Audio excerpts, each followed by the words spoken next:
মালদা থেকে আপনারা বলছি সবাই কেমন আছেন? আশা করি সবাই ভালো আছেন।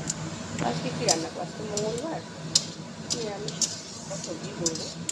ধরুন এখানে তেজপাতা, শুকনো লঙ্কা, পাঁচফোড়ন, সুন্দর দিন, কলাইয়ের ডাল বড়িটা ভেজে নিই। কলাইয়ের ডালের বড়িটা ভাজা হয়ে গেলো, দুটো আলু দিয়ে কেটে রাখা কাঁচা লঙ্কা কয়েকটা দিয়ে দিলাম। এখানে আমার ধনে গুঁড়ো, জিরে গুঁড়ো, আদা গুঁড়ো, হলুদ গুঁড়ো, লবণ স্বাদ মতন, পরিমাণ মতন হলুদ, চিনি আর একটু লঙ্কার গুঁড়ো দিয়ে দিলাম। সব একসঙ্গেই দিয়ে দিলাম। একটু নাড়াচাড়া করে এবার জল দিয়ে দিলাম। এবার জলটা দিয়ে দিলাম। মশলাটা কষা হয়ে গেলে আমি একে একে সব সবজিগুলো দিয়ে দেবো। এবার একটুগুলো দিয়ে দেবো। একটু করে নাড়াচাড়া করে সবজিগুলো দিতে থাকবো।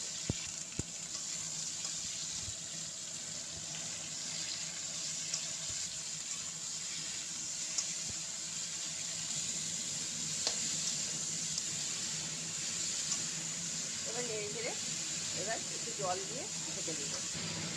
একটু জল দিয়ে ঢেকে দেবো। এখানে খুব মচমচা করে আলু ভেজে দিলাম। এবার রান্না করবো মটরের শাক।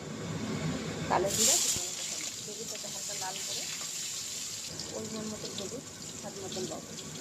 বেগুনটা ভাজা হয়ে গেলো, জিরা কাঁচা লঙ্কা দিয়ে দিলাম। মটরের শাকটা কেটে রাখা শাকটা দিয়ে দিলাম।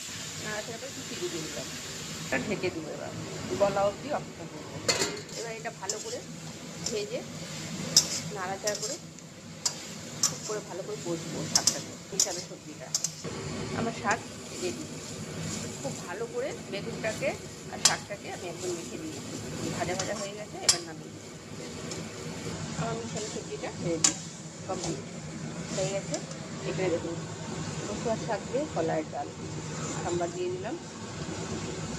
আজ আমার রান্না রেডি। কলাইয়ের ডাল, মশলার শাক দিয়ে একটু মচমচে আলু ভাজা করেছি।